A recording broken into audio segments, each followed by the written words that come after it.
दोस्तों, जब भी कोई अपराध होता है तो उसमें अपराधी जो होता है अपने अपराध को करने के लिए तरह तरह के षड्यंत्र बनाता है और उसी षड्यंत्र के तहत अपने बुरे अपराध को अंजाम भी देता है। लेकिन वह सोच लेता है कि इसके बाद अपनी जो ज़िंदगी होगी वह बड़े ऐशो आराम से चल पाएगी। लेकिन कहा गया दोस्तों कि इंसान जैसा कर्म करता है उसको ऐसा फल मिलता है, चाहे फल मिलने में थोड़ा बहुत समय क्यों न लगे। आज की घटना में सेम कुछ ऐसे ही एक अपराधी के साथ होता है।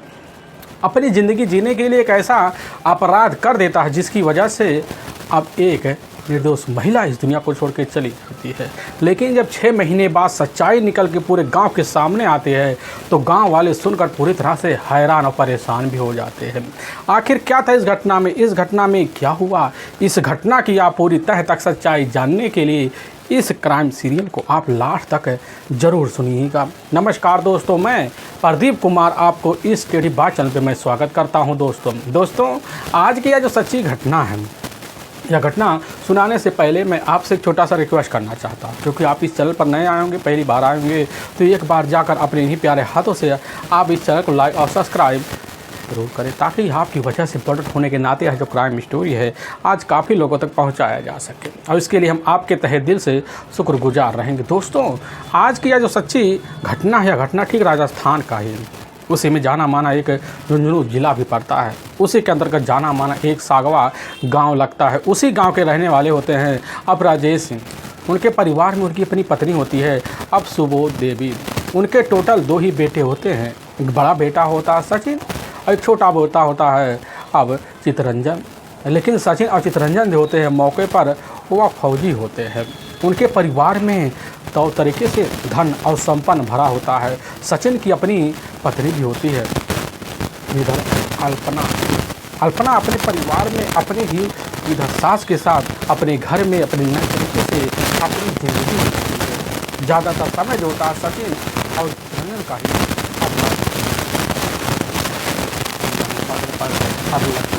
जिसकी वजह से उनका काफ़ी घर आना जाना पड़ता है। लेकिन मैं बात कर रहा हूँ ठीक इधर 3 जून साल 2019 का ही।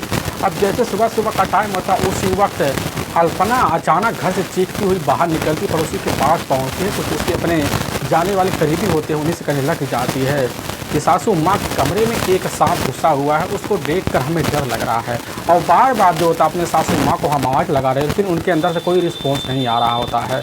और पड़ोसी जो महिला होती है उसी समय अल्पना की बात सुनती है और वो 2-3 लोगों को और इकट्ठा कर लेती है। फिर अल्पना के साथ उसके सासू माँ के जब कमरे में पहुँचती हैं, देखती है जो सर्प होता है साइड एक अलमारी होता है, उसी के बगल वहाँ गुल्ली मार के बैठा हुआ होता है। और तभी वहाँ काफ़ी लोग इकट्ठा हो जाते हैं।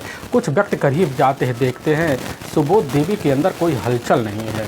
लोगों के मन में शंका हो जाता है और इसी बीच जो होता है वहाँ काफ़ी लोग इकट्ठा कर और तभी सुबोध देवी को अपने नज़दीकी जो सरकारी अस्पताल होता है वहाँ लेकर जब पहुँचते डॉक्टर जैसे तुरंत जो होता है अब सुबोध देवी को देखकर मृत घोषित कर देते हैं। इसकी जो सूचना होता है सचिन और चितरंजन को लग जाता है और राजेश जो होते हैं उसी समय अपने दोनों बेटों को जब खबर देते हैं, देने के बाद उसी वक्त जो होता है इस फिराक में लग पड़ जाते हैं कि आखिर इस बात में कितनी सच्चाई है। लेकिन तब तक घर में जो होता है लोगों के द्वारा बुलाए गए सफेरा भी पहुँच जाता है, जिसको अपने कब्जे में लेता है। पुलिस की जो टीम होती है उस वक्त इस घटना के बारे में जानकारी पाती है और पाते ही सीधा के सीधा अस्पताल पहुंचती है और डेड बॉडी के जब करीब जाती है तो तरीके से निरीक्षण भी करती है। लेकिन डॉक्टर पुलिस के सामने यही बतला देते हैं कि सुबोध देवी की जो मौत हुई है वह सर्प काटने की वजह से हुई, गहरी नींद में हुई है। पुलिस की टीम वहीं बॉडी का पंचनामा भरती है और उठाकर पोस्टमार्टम के लिए भिजवा देती है। तो तरीके से पोस्टमार्टम होने के बाद सचिन के हाथ जो होता है सुबोध देवी को सौंप दिया जाता है। तो तरीके से घर वाले देह संस्कार भी कर देते हैं ले जाकर। और इसकी टीम यानी कि पुलिस टीम जो होती है घर पहुंचती तो तरीके से लोगों से वहां पूछताछ करती, लोग यही कहने लग जाते कि साहब यहाँ कहीं झाड़ी भी है, यहाँ आए दिन सर्पों का बराबर घर में आना जाना है। पुलिस को यकीन हो जाता कि बस करो सुबोध देवी की साधारण मौत, जिसके बाद पुलिस की टीम इस केस को वहीं बंद करते हुए अब दूसरे केस में उलझ भी जाती है। लेकिन इसी बीच जो होता है पूरे घर परिवार वाले कैसे न तैसे कर सुबोध देवी के बगैर अपनी ज़िंदगी को नए ढर्रे पर लाने के लिए लग पड़ जाते हैं। लेकिन इधर जो होता है राजेश और सचिन के मन में तरह तरह के हर वक्त ख्याल भी आते हैं। और तभी राजेश को जो होता है अपने गाँव के जानकारों के द्वारा यही पता चलता कि तुम्हारे घर जो होता है अब एक अनजान व्यक्ति का काफ़ी आना जाना है। यह बात जैसे ही राजेश खबर पाते हैं उसी वक्त अपने बेटे सचिन को खबर दे देते हैं, कहने लग जाते हैं कि बेटा तुम जो होता है ड्यूटी छोड़कर कुछ दिन के लिए अब घर आ जाओ, एक बार अपने ही घर में निगरानी मारो। और सचिन जब यह बात सुनता है सही में कुछ दिन पहले अब पहुँचते ही जो होता अपने घर में निगरानी पर लग जाता, तभी उसके नज़र में एक ऐसी भावना जिसको देखकर उसके मन में तरह तरह के संचार हो जाते हैं, क्योंकि जब भी घर में रहता है उसकी जो पत्नी होती है उसके मन में ना कोई सोच होता ना कोई समझ होता, अपने पति को पर ना ध्यान देकर मोबाइल पर ज़्यादा वक्त समय बिताना शुरू कर देती है। और तभी सचिन जो होता है मोबाइल पर समय बिताने का कारण जानने के लिए 3-4 बार पूछताछ करता, लेकिन हर बार अल्पना जो होती है बात को बखेड़ा कर कर वो वहाँ से निकल बचती है। अब इसी बीच सचिन जो होता ठान के बैठ जाता है। एक दिन मोबाइल पाता है, उस मोबाइल की जब व्हाट्सएप ग्रुप में जाता है तो उसमें एक फ़ोटो एक नंबर दिखाई देता, उस नंबर को देखकर चौंक जाता है, उसके मन में शंकाएं हो जाते हैं। वह तरह तरह के शंकाओं को झेलते हुए सोचने लग जाता कि बस करो, हमारी माँ की जो मौत हुई है वह सिर्फ या साधारण मौत से नहीं हुई है, बल्कि उनकी जो होता है सोची साजिश के तहत हत्या करवाई गई है। क्योंकि आजकल के केसों में ज़्यादातर यही देखा जा रहा है, जिसकी वजह से सचिन उसी वक्त जो होता है अब फैसला लेता है कैसे न तैसे कर अल्पना के मोबाइल में नंबर की जांच पड़ताल करता है। उसी वक्त इसकी खबर जो होता है देने के लिए अपने कुछ दोस्तों को लेकर नज़दीकी थाने पहुंच जाता है। वहां के कोतवाली से मुलाकात जब करता तो उन्हीं के सामने अपनी मन की बात, कोतवाली जो होते हैं उसके मन की बात को सुनते हैं। और पोस्टमार्टम जो रिपोर्ट होता है सुबोध देवी का लगभग 6 महीने बाद जब जाकर पुलिस थाने में मौजूद पुलिस वाले जब खोलते देखते हैं कि आखिर जो होता सुबोध देवी की जो मौत हुई है वह तो मौत के बाद सर्प काट कर हुई है, यानी कि उनकी जो मौत हुई है वह नींद की गोली खिलाकर गले दबाकर इसके बाद सर्प काट के की गई है। उनके मन में अब जो शंका होता है क्यों नहीं बदल जाता है। उसी वक्त पुलिस की टीम इधर सचिन से पूछताछ करती है, सचिन यही बनने लग जाता है। सचिन उसकी बात सुनकर पुलिस की जो टीम होती है सख्ते में आ जाती है। उसी वक्त सचिन से जो होता है अब अल्पना का मोबाइल नंबर लिया जाता है। उसके जो मोबाइल नंबर लिया जाता है उसके मोबाइल नंबर में पता चलता है 2 जून साल 2019 के दिन पूरे दिन में लगभग 125 बार कॉल जो होता है मनीष नाम युवक पे किए गए होते हैं। इधर मनीष के द्वारा जो होता है अल्पना के मोबाइल पर कॉल किया गया होता है। रात में लगभग वही 12 बजे के आसपास भी अल्पना के द्वारा मनीष के मोबाइल पर कॉल किया गया होता है। पुलिस का शंका वहीं बढ़ जाता है, इसलिए पुलिस की टीम जो होती है अब मनीष को अपने कब्जे में लेने की बढ़ जाती है। बड़ी जल्दी मनीष को अपने कब्जे में लेकर जब थाने पहुंचा जाता है तो मनीष से पूछताछ किया जाता है। तो मनीष जो होता है उसी वक्त सुबेद देवी का हत्या का जुल्म जो होता है बड़े आसानी से कबूल कर लेता है, क्योंकि मनीष कोई सातिर मुजरिम तो था नहीं जो पुलिस के सामने ज़्यादा देर अब टिक पाए। और बड़ी जल्दी सुबेद देवी की हत्या का राज में शामिल इधर अल्पना का नाम ले लेता है। और पुलिस की टीम जैसे अल्पना का नाम के बारे में जानकारी लेती है उसी वक्त एक टीम जो होता है अल्पना के घर पहुंचती है। अल्पना अपने नए जीवन की शुरुआत में लग पड़ जाती है, खुशी में ज़िंदगी बिताने लग जाती है। लेकिन उसी वक्त पुलिस जिप्सी देखकर उसके मन में तरह तरह के ख्याल, लेकिन पुलिस की टीम जब जिप्सी में बैठाती है तो गांव वाले देखकर दंग से रह जाते हैं। अब गांव वाले अभी जानना चाहते हैं कि अल्पना को जो तो पुलिस की जो टीम होती है थाने में क्यों ले जा रही है। उसी वक्त कुछ गाँव वाले बाइक उठाते, कुछ महिलाएँ बैठती हैं फिर निकल पड़ती हैं। लेकिन जैसे थाने पहुँचती है तो पता चलता है कि मनीष नाम के सामने जो होता है अब काफ़ी सारे उलझने हैं और थाने में मौजूद काफ़ी लोग जो होता है बाहर खड़े होकर सच्चाई का कारण का इंतजार करते हैं। तभी अंदर से एक लाइन निकलता कहने लग जाता है कि आखिर जो होता है सुबोध देवी की जो हत्या थी या समान हत्या थी वह दोनों नहीं है बल्कि बेरहम तरीके से उनकी हत्या की गई है। यह बात गांव वाले सुनते हैं, लेकिन घर उस खाने से निकलकर अब जब जेल खाने पहुंचती है तो मनीष को देखती समझ जाती है और मनीष के सामने अपना जुल्म जो होता है सुबेद देवी को मिलकर कबूल कर लेती है। अब लेकिन जो सच्चाई जो कहानी मनीष और इधर अल्पना कबूल कर इसे सुनकर हर किसी को अपने कानों पर कतई यकीन भी नहीं होता है। असल में जो सागवा गांव होता है उस गांव में काफ़ी संपन्न किसान भी होते हैं। उसी गांव के रहने वाले अब राजेश भी होते हैं, वह भी संपन्न किसान होते हैं। उनके परिवार में किसी चीज़ की कोई कमी नहीं होता है, क्योंकि समय के हिसाब से उनके दोनों जो बेटे होते हैं वह फौजी में शामिल हो जाते हैं।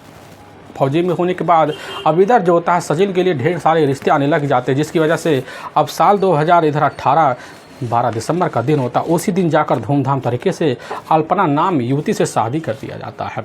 अल्पना जो होती है इधर अपनी ही जिम्मेदारी को बड़े खूबसूरत तरीके से अपने ससुराल में निभाना शुरू कर देती है। और पति जो होता है कुछ समय के लिए तो घर आता, प्यार लाड़ से अपने परिवार के साथ समय बिताता और फिर निकल जाता, लेकिन अल्पना के मन में तरह तरह के विचारे आ जाते, क्योंकि अल्पना के हाथों में एक मोबाइल होता है। उसी मोबाइल की मदद से अब सहारा बन जाता टाइम पास का। लेकिन एक रात जो होता अल्पना के मोबाइल में एक ऐसा मैसेज, उस मैसेज को पढ़कर उसी समय उस फोटो के पास पहुंचती है जहां से मैसेज आया था। देखती हैं सुंदर साढ़ा युवक। उसी वक्त अल्पना उसके जवाब देते हुए चैट के द्वारा शुरू कर देती है और फिर चैटिंग से द्वारा पता चलता है मनीष नाम का वह युवक होता है। अब उसी से मनीष अल्पना की दोस्ती बनती है। फिर जो होता है धीरे धीरे मोबाइल नंबर से होते हैं और इधर दोनों के बीच पर एक प्रसंग चालू हो जाते हैं। अल्पना दिन भर अपने घर में अकेले रहने की वजह से, सास ससुर की नापाबंदी की वजह से माहौल खुली पा जाती है, जिसकी वजह से हर मौका निकालती है और चैट पे लग जाती है। यहाँ तक कि कभी कभी मनीष अब अल्पना की इतनी तारीफ कर देता है जिसके बाद अल्पना अपने पति से ना सुख पाकर अब मनीष से सुख पाने के लिए इंतजार करना शुरू कर देती है। और एक दिन मौका निकाल कर जो होता है अल्पना मनीष को अपने घर बुलाती है, अपने ही बेडरूम में। अब जाकर मनीष के साथ सारे रिश्तों को अंजाम दे जाती है। अब जब भी मिलता मौका इधर अल्पना उस मौके को नहीं गंवाती और फिर बुलाती, अपने ही कमरे में रिश्ते को अंजाम देती। यह सिलसिला चलता है, तभी मोहल्ले वालों को खबर लग जाता है और मोहल्ले वाले जब खबर पाते इसकी खबर जो होता है अब सुबोध देवी को दे देते हैं। अब सुबोध देवी जब खबर पाती उस वक्त अपनी बहू के ऊपर निगरानी मानना शुरू कर देती है और तभी बड़ी जल्दी सुबोध देवी को पता चल, जिसकी वजह से अपनी बहू के पास जाती, समझाती बुझाती है, तो तरीके से डांट फटकार भी लगाती, धमकी भी देती है कि बेटा है का सारी जानकारी अपने इन्हीं मुंह से दे देंगे। यह बात सुनकर अल्पना के मन में डर बैठ जाता है और तभी पता चलता अल्पना को कि हमारे जो पति होते हैं मौके पर छुट्टी लेकर घर आने वाले हैं, जिसकी वजह से इधर अल्पना के परिणति ज़मीन के सर जाता है। अल्पना नहीं समझ पाती आखिर क्या किया जाए और तभी जो होता है लगभग मई का महीना होता है साल 2019 का। उस महीने में घर आता है सचिन। आने के बाद अपने घर में तो रहता है, लेकिन अब सचिन देखता है कि जब भी हम पत्नी के सामने होते मोबाइल पर लगी तो पड़ी होती है, लेकिन किसी से खिलखिला कर बातें करती है, जिसकी वजह सचिन के मन में शंका। उसी वजह से पूछताछ करता कहते अपने रिश्तेदार से, लेकिन उसी बीच जो होता है अब अल्पना के मन में यही डर बैठ जाता है कब सासू माँ जो होता है हमारी पोल जाकर हमारे पति के सामने ना खोल दे, जिसकी वजह से अब इधर मनीष और इधर अब अल्पना दोनों मिलकर जो होता हमेशा हमेशा के लिए इधर सुबोध देवी को अपने रास्ते से हटाने का खतरनाक प्लान बना लेते हैं। उसी प्लान के तहत लगभग अपने सारे काम को निपटाने के लिए लग पड़ जाते हैं और तभी कुछ हफ्ते पहले अब इधर मनीष और साथ में अल्पना दोनों मिलकर एक सफेरे के पास जाते हैं। वहाँ लगभग कई हज़ार रुपये में एक सांप खरीदते हैं और फिर अपने प्लान को अंजाम देने के लिए लग पड़ जाते हैं। लेकिन जैसे ही अब 3 जून साल 2019 का वक्त होता है, वही 2 जून रात का, तो उसी रात को लगभग 10 बजे के आसपास इधर मनीष जो होता है रात के टाइम में गांव पहुंचता है। अपने ही झोले में एक डब्बे में एक सर्फ है और साथ में कुछ नींद की गोलियां लिए होता है। पहुंचते ही जो होता अल्पना के हाथ में पकड़ा चोरी छिपे अल्पना लेती है और फिर एक मैंगो शेक बनाती है रात को लगभग 11 बजे के आसपास और ले जाती वही मैंगो शेक अपनी ही सासू माँ सुबोध देवी को तौर तरीके से पिलाती है। और फिर वही जब आता है फिर तुरंत का कुछ वक्त बीतते ही उसी वक्त सुबोध देवी की गहरी नींद आ जाती है। अपने बेडरूम में जाकर जब सो जाती है तो इधर अल्पना फ़ोन कर देती मनीष के पास और मनीष खबर पाता है, तुरंत का तुरंत पीछे वाले दरवाजे से घुसता है और फिर अंदर जाता वही डब्बा निकालता जिसमें सर्फ होता है। लेकिन दोनों सोच लेते हैं कहीं यहाँ सर्फ जो होता है माँ को ना वाला बनाए तो समझ लो हम लोग तो फंस जाएंगे, जिसकी वजह से अब वही फैसला लेते हैं और फिर एक तकिए के सहारे से जाकर सुबोध देवी की बड़े बेहतर तरीके से हत्या कर देते हैं और फिर सांप जो होता है वहाँ छोड़कर आराम से ढक कर निकल जाते हैं। लेकिन बाद में वही सर्प दोबारा जो होता है सुबोध देवी को जब डसता है तो जिसकी वजह से रिपोर्ट में बाद में मृत्यु के बाद सर्प डसा हुई की मौत का कारण बताया जाता है। लेकिन सारे कारनामे के करने के बाद तो तरीके से अब प्लान को अंजाम देने के लिए सुबह के टाइम जो थी अल्पना मोहल्ले में जाकर नाटक करना शुरू कर देती है। लेकिन उसका जो नाटक का जो परत होता है अब ठीक है 6 महीने बाद तब जाकर खुलता है जब राजेश के मन में शंका होता है और यही शंका सचिन को लेकर घेरता है। सचिन अब सच्चाई जानने के लिए पीछे पड़ता है, लेकिन यह सच्चाई बड़ी जल्दी 6 महीने बाद जब आता है तो लोग सुनकर हैरान और परेशान थाने में हो जाते हैं। लेकिन उसकी जो टीम होती है अब इधर राजेश की अपनी जो बहू होती है यारी दुल्हन होती है यानी कि अल्पना और अल्पना के अपना प्रेमी होता है मनीष, पुलिस की टीम दोनों को लेती है और लेने के बाद वहाँ ले जाती है, कोर्ट पेश कर देती है। कोर्ट में दोनों को ऊपर काफ़ी गंभीर धारा मुकदमा दर्ज करके ले जाकर हमेशा हमेशा के लिए डाल देते हैं।